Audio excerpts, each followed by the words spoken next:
El día de hoy también nos acompañan Marisol Pavón Rodríguez, presidenta de UEF Colombia, LATAM. María del Rosario Osola, Head of Medical Affairs and MERS Aesthetics. María Antonieta Quijada Sandoval, GESI en Chile y CEO de Proyección LTDA. Y por último, Nuria Marín Raventós, de la Asociación ALAS. Una conversación sobre cómo las mujeres están impulsando el desarrollo sostenible desde el liderazgo con propósito. Muchas gracias y bienvenidas. ¿Sí me escuchan? Hola, ¿Verdad? hola. Bueno, es una hora difícil. Sé que acabamos de comer y se nota en el quórum de la sala, pero vamos a esperar que vayan llegando un poquito más de compañeras y mientras iniciamos esta conversación, que a mí me entusiasma muchísimo cuando me invitaron a moderar un panel en donde vi que habría mujeres de distintos países de Latinoamérica, pues para mí fue una gran motivación porque con frecuencia hablamos solamente de la experiencia que tenemos en nuestro territorio y a veces olvidamos que Latinoamérica es una región hermanada por muchos factores buenos, pero también por muchas brechas que nos afectan a las mujeres. Y una de ellas es la brecha de representatividad en las posiciones de liderazgo. Entonces hay un dato que es muy interesante, que 55% de las personas con educación superior en Latinoamérica somos mujeres. Sin embargo, solamente el 18% de las posiciones de alto mando en las organizaciones públicas y privadas están ocupados por mujeres. Entonces, algo está pasando ahí, algo que tiene que resolverse con enfoques muy creativos y con algo más que solamente abatir la brecha educativa, que es un pendiente que estaba ahí, pues sí, trazado desde la Plataforma de Acción de Beijing, que está cumpliendo 30 años, como todas y todos saben.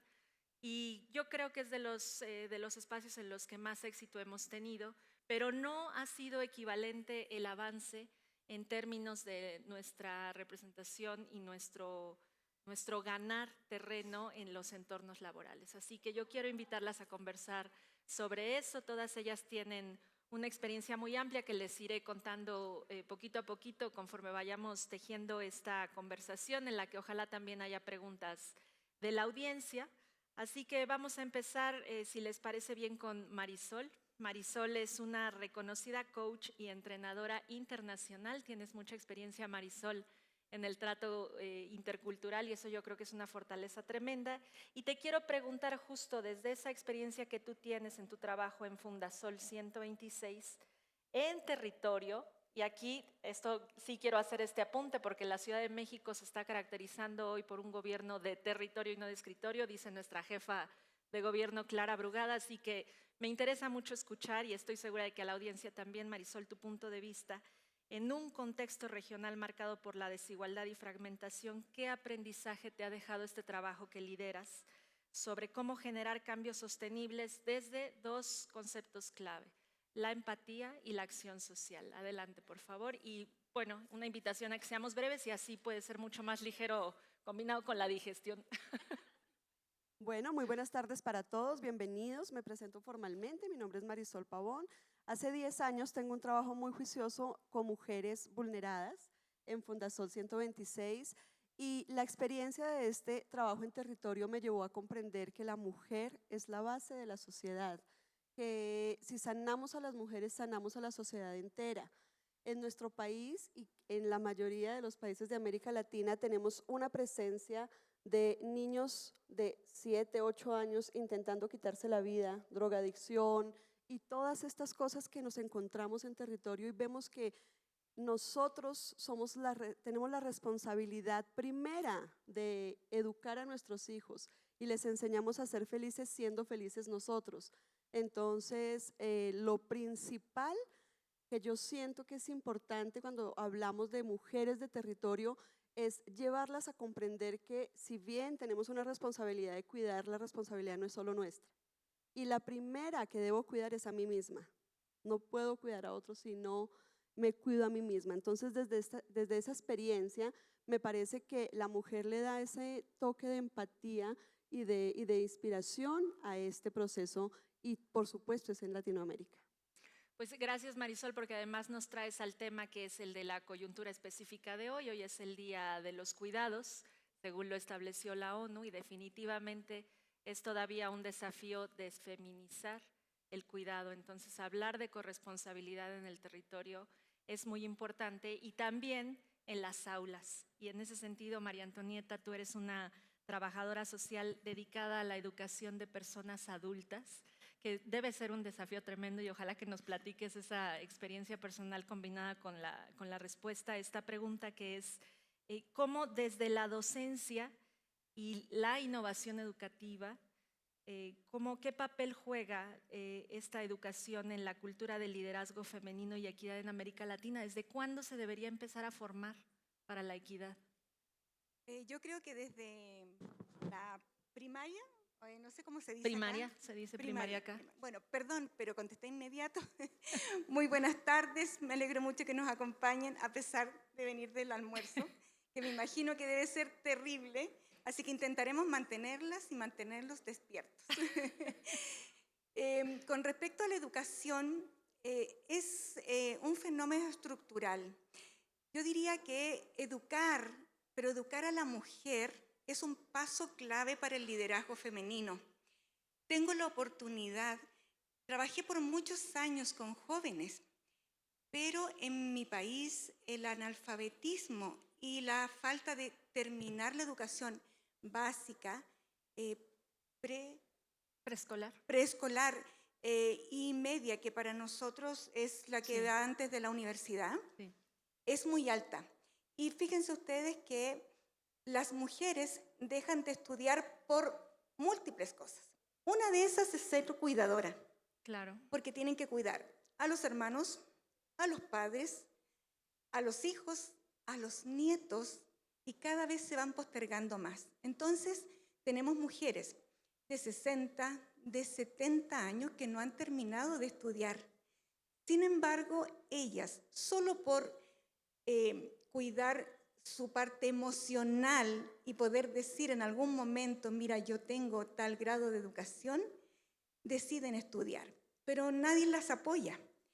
Entonces, yo tengo una organización en la que trabajamos durante el año apoyando a que vayan estudiando diferentes materias. Imagínense lo difícil que es para los jóvenes estudiar 6 materias cuando lo único que tienen que hacer es estudiar. Estas mujeres, además de ser jefas de hogar, de tener hijos, maridos, algunas, otras no, pero da lo mismo porque el trabajo es peor, más doble incluso. Sí.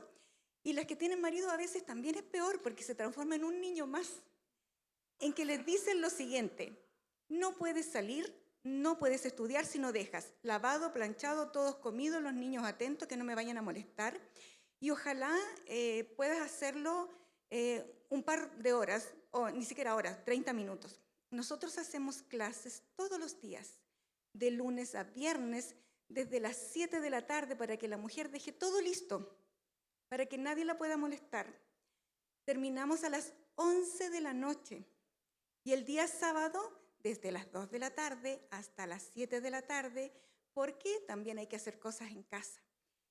Trabajamos con ella durante 6, 7 meses. 7 meses aprender 7 materias, 5 materias, para poder después que el Ministerio de Educación de mi país venga a tomarles una prueba e ir certificando sus estudios. Posterior a esto, ellas pueden, al terminar, certifican a fin de año, de cada año. De hecho, ahora estamos en periodo de pruebas, así que llegando a Chile vamos ahí a tomar las pruebas con el Ministerio, y una vez que terminan pueden ingresar a la educación superior.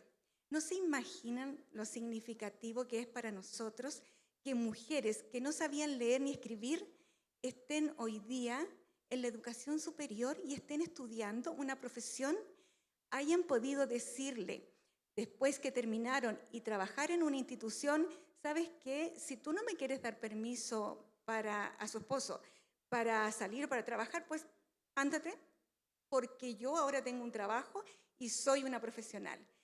Miren, eso me alegra el alma, me alegra la vida.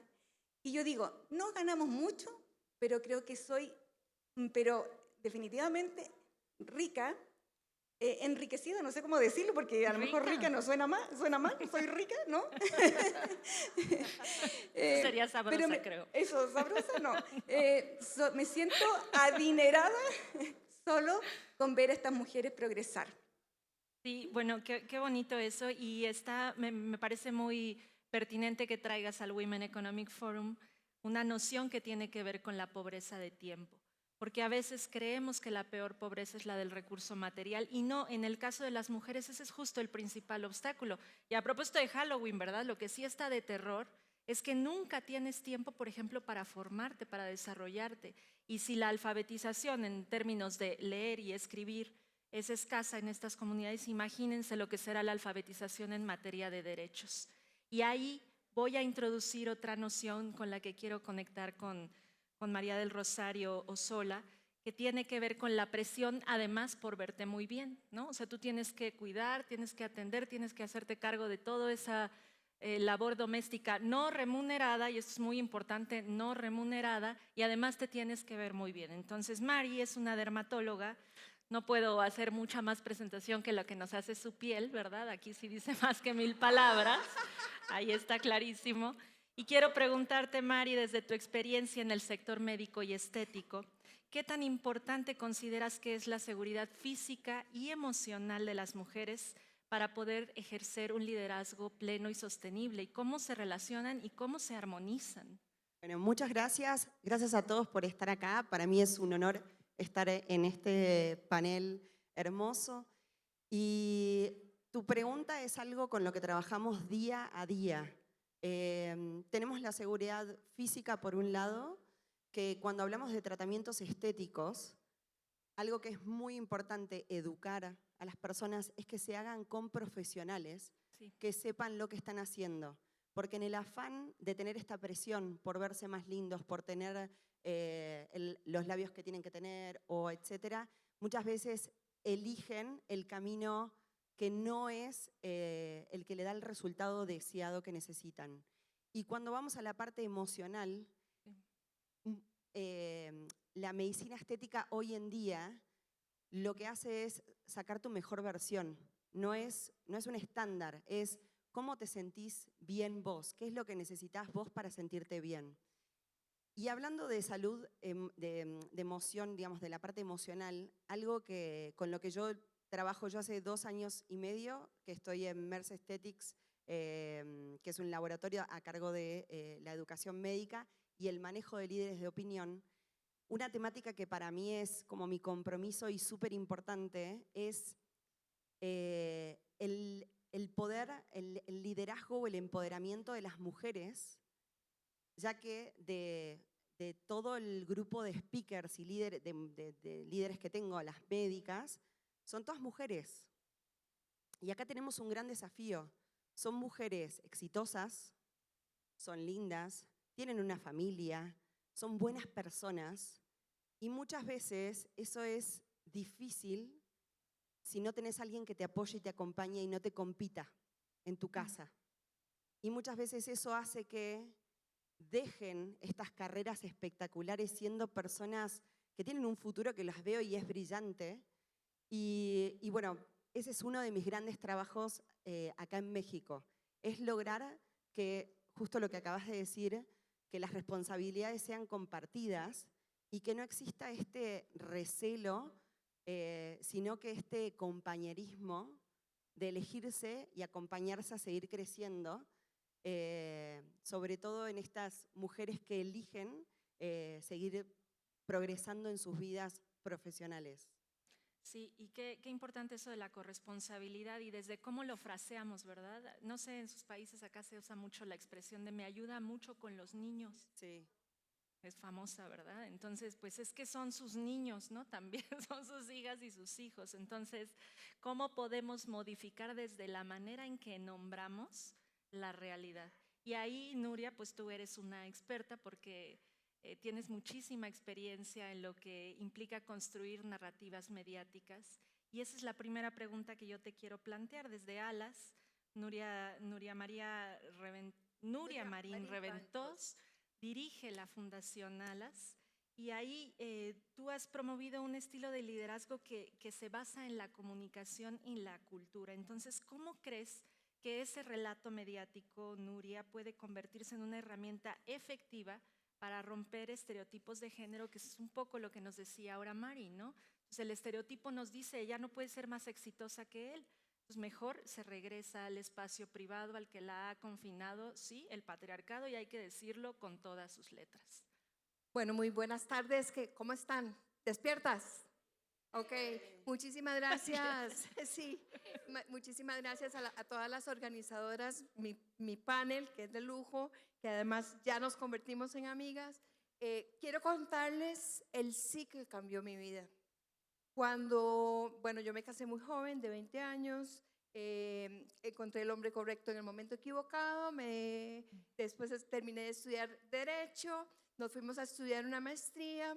Mi marido había sido durante el periodo que yo estaba estudiando Derecho y, digamos, 4 años más, yo estaba muy frustrada porque la única frustración de haberme casado joven era no tener la oportunidad de ir a una maestría. Entonces, él era una personalidad en el gobierno porque había sido ministro, menor de 30 años, de 2 carteras, del Premio Nobel de la Paz, Oscar Arias. Nos vamos a estudiar a Harvard con nuestras 2 hijas y yo regreso, daba clases de Derecho y yo dije, no, aquí yo estudié Gobierno, Política Internacional, necesito mantenerme actualizada.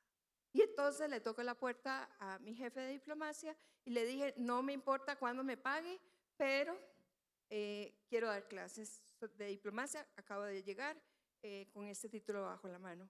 Y entonces recibí una llamada de la secretaria compartida con mi esposo y me dice, la llama Pilar Cisneros, quien en mi país es una gran personalidad en medios de comunicación, del medio más importante en televisión. Y yo le dije, María Antonieta, nuestra secretaria, esa llamada no es para mí. ¿Cuántas veces le he dicho que no me tome como secretaria de mi esposo? Vean cómo me disminuyó. No estaba pensando que esa llamada fuera para mí. Y entonces me dice, se lo juro, la despido si no es cierto, ¿verdad? Así era de violenta en esa época, ya ha cambiado. Más empática. Entonces resulta que la llamada sí era para mí. Y entonces me dice, vean, acabo de hablar con don José Joaquín, el director de la diplomacia. Eso pasó 3 meses después de que yo lo conté. Y me dice, y le acabo de pedir una cara fresca. Usted además es mujer, el estereotipo, ¿verdad? Y queremos un analista político en materia internacional. Y como Rosario Marín, yo me pongo de pie, mis piernas están así, y le digo, doña Rosario, doña Pilar, claro, con muchísimo gusto, ¿verdad? Él sí que cambió mi vida. Nunca había estado en televisión. Tenía terror a los medios de comunicación. Pero, yo, sí, doña Pilar, ¿cuándo quiere que esté? ¿A qué horas quiere que esté? Y entonces, colgué, casi me desmayo, llamo a mi marido, dije que sí. Necesito que me entrenes en medios de comunicación. 4 días con una cámara que parecía un ladrillo, con una especialista, una periodista, me entrenó y eso fue en 1992. Esto cambió mi vida completamente, porque quien participa en medios de comunicación tiene un gran impacto. Sí. Entonces, yo en ese momento era una líder que buscaba el empoderamiento político. Mi marido era un político y de repente el participar en medios de comunicación me puso al nivel de mi marido y tenía igualmente impacto o más, porque era una mujer además que hablaba de terrorismo, que hablaba de seguridad nacional, que hablaba de geopolítica, geoeconómica, geoeconomía, etcétera, etcétera. De temas Entonces, de hombres, ¿no? ¿ah? De temas de hombres, Claro. ¿no? Y era la única mujer, Claro. obviamente, especialista en la materia de terrorismo. Estuve 24 horas el 11 de septiembre al aire. Y entonces yo pude ver de primera voz, o sea, cómo me cambió. O sea, de repente la analista política estaba al mismo nivel que un ministro de Estado. O sea, yo llegaba a un lugar y hablaba con esta autoridad y todo el mundo, o sea, aquí está la analista internacional.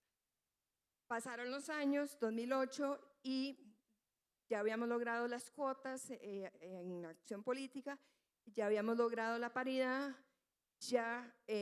y en una reunión de amigas, 5 que participamos en política, 5 empresarias, nos dimos cuenta, estamos muy bien en política, pero en lo económico, en las juntas directivas, estamos en pañales. Dijiste 18, mi país es 12, de 12 a 15.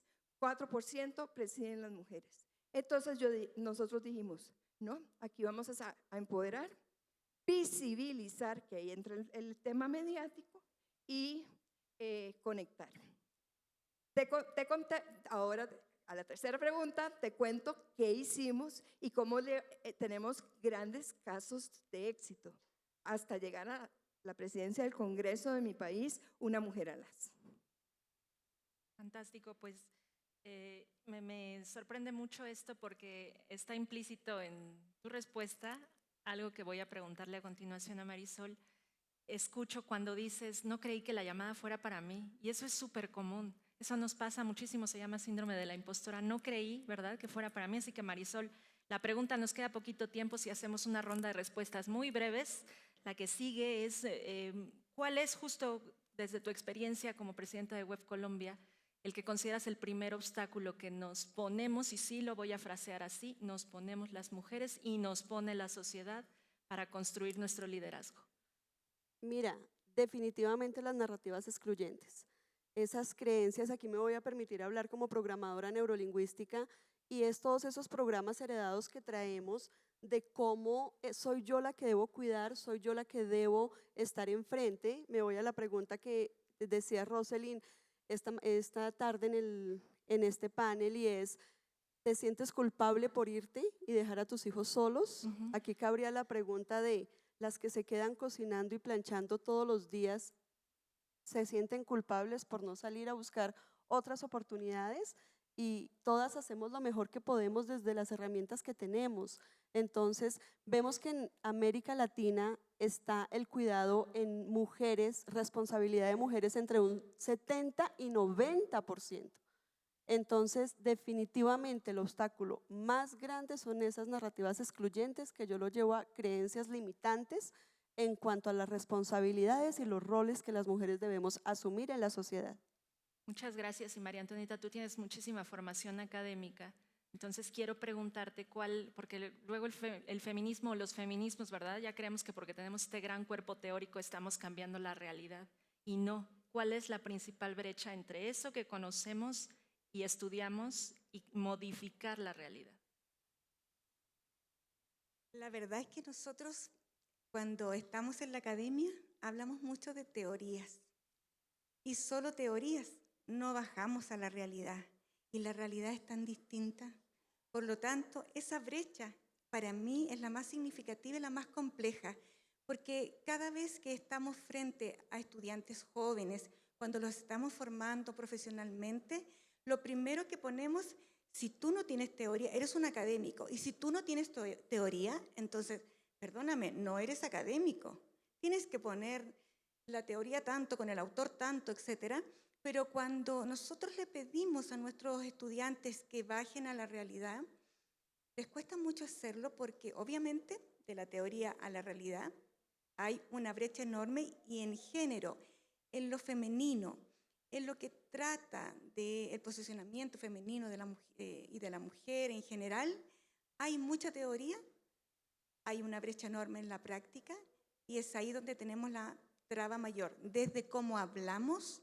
Como bien decías tú, me está cuidando a los niños, menos mal que me los está cuidando, cuando es una tarea compartida. Entonces se habla de la teoría de los roles, etcétera, pero en el momento, nosotros decimos en Chile, de los que hubo, de los que hubo, la verdad es que no es lo que efectivamente dice la teoría.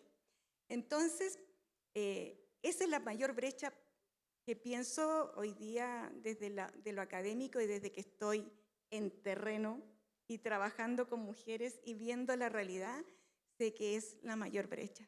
Gracias. Y pues en el otro polo, no en la teoría, sino en la práctica, Mari, ¿cuál sería tu consejo clave para colocar el autocuidado como una prioridad en la agenda? Y creo que tenemos que pensar que el autocuidado digamos, va más allá de por ahí lo que uno piensa que es solamente algo superficial, algo que uno no debe dedicarle el tiempo. Cuando tenemos que animarnos, esta frase la leí en un libro que no me acuerdo la autora, pero bueno, sabemos que estamos en un mundo que fue creado por hombres para hombres y que es nuestra responsabilidad cambiar eso. La mujer en el liderazgo femenino y en todo tiene esta naturalidad para lo que es el autocuidado. Cuando empezamos a trabajar en un mundo en el cual no hay tiempo o sea, el horario laboral estaba pensado para hombres, o el poder tener tiempo para ir al gimnasio, o el poder hacerte tratamientos estéticos y no, digamos, no tener que esconderlos, me parece que es eso, es levantar la voz y decir, esto es importante para mí, me tengo que cuidar a mí misma para poder cuidar a otros, como decía acá Marisol, y en realidad es eso muy importante. Y por ahí hay algo que acá, como les quería contar una breve historia personal con una paciente, que era directora, la primera mujer recibida de IT a nivel de Latinoamérica, directora de una empresa súper importante.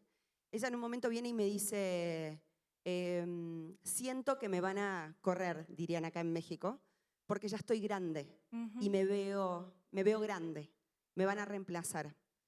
La realidad es que ella lo que quería era volver a recuperar su confianza y su identidad. Hicimos tratamientos, hicimos una armonización, pero nada dejó de ser ella misma. Entonces, promovamos el autocuidado para devolver esta confianza de que somos lo que estudiamos, nuestra experiencia, y valemos más allá de, digamos, de lo que por ahí creemos que tenemos que cumplir en un estándar social. Claro, y quizá desmitificar la dimensión estética como una superficial. Total. Tiene que ver con la autoestima, entonces me gusta mucho desde donde lo planteas. Nos queda, si nos ayudas en un minutito, y así Sí. queda un minuto para Voy a todas las contestar demás. las dos preguntas Sí. en uno. Sí. El primero es, gracias a la experiencia que había tenido, creamos, el tener la posibilidad de abrir puertas, nos convertimos en la organización que le abrió puertas y entrenó a las mujeres para participar en medios de comunicación. Y yo puedo ver y ser testigo de cómo una mujer pasa de técnica a viceministra, a diputada, presidenta del Congreso. Cómo pasa de una técnica a gerente senior y se convierte en ministra. Y tenemos grandes ejemplos de eso gracias a nuestros talleres, a la respuesta de... El programa se llamaba Mujer en Acción, estuvimos 3 años al aire, teníamos alas de mujer que son columnas para las que les gusta escribir, y ahora tenemos una alianza con un medio en donde 50% de los generadores de opinión son mujeres que les proveemos desde alas. Y con diferentes medios les enseñamos a escribir, a ser columnistas, o si les gusta el radio o si les gusta la televisión. El tema de los fake news creo que es un tema realmente relevante en este momento, pero creo que tenemos un problema más serio por delante. Fake news se resuelve con una dieta mediática adecuada. No es que las estén mandando a hacer dieta, sino que ustedes analicen cuáles son sus fuentes de información para que no vean que hay sesgos. Por ejemplo, si usted quiere tener un sesgo, y voy a usar el ejemplo de Estados Unidos, no se vayan a Fox, porque es ultra super republicano. Wall Street también es centro derecha. New York Times es liberal. El problema en nuestros países es que no sabemos cuál es la tendencia política de los medios de comunicación.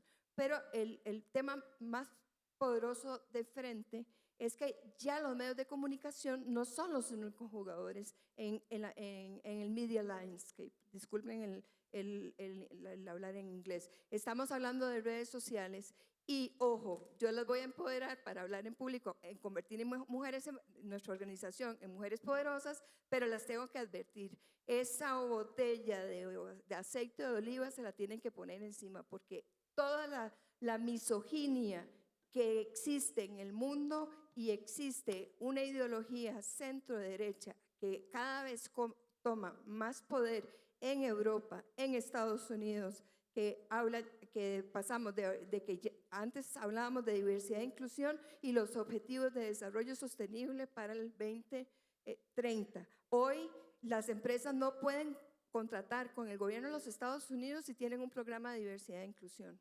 Entonces, tenemos medios de comunicación que nos acribillan, o sea, las mujeres que participamos en política, somos poderosas mediáticamente, nos acribillan. ¿Qué hicimos en Costa Rica? Tenemos Ley muy contra poquito la tiempo, violencia 30 segundos. política. Sí. ¿Ok? ¿Listo? Juntas todas podemos, mi mensaje. Gracias, gracias Nuria. Y lo voy a tomar desde tu fundación para una última ronda y gracias por decirlo.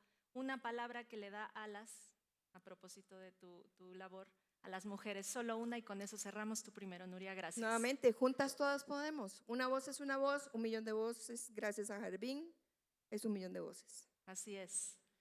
María Antonieta. Sororidad, absolutamente. Yo creo que una mujer debe apoyar a otra mujer y no ser su rival. Al contrario, debe ser su compañera. Y si ella brilla, yo brillo más todavía. Eso sería mi mensaje. Qué bonito. Gracias, Marisol. Uno de los programas que tenemos las mujeres es que somos soñadoras y hoy quiero invitarlas a todas, aparte de ser soñadoras, a ser creadoras de realidades, desde 2 ámbitos súper importantes: creer en ti, creer en tu divinidad y ser un buen ser humano, aquello que eres cuando nadie te está viendo. Eso es lo más importante. Muchas gracias, gracias mi delegación Colombia por estar aquí. Sí, gracias Colombia. Mari, por favor. Bien, para mí algo muy importante para las mujeres es que se eduquen y aprendan para recuperar esta confianza y saber que somos posibles de todo, que confíen en ellas mismas. Eso, confianza, y pues con mucha confianza de que encuentros como este nos ayudan a crear estas redes sororas, nos dan alas para volar juntas y para crear juntas. Con eso cerramos este panel. Les agradezco muchísimo su atención y a mis queridas panelistas. Gracias. Gracias.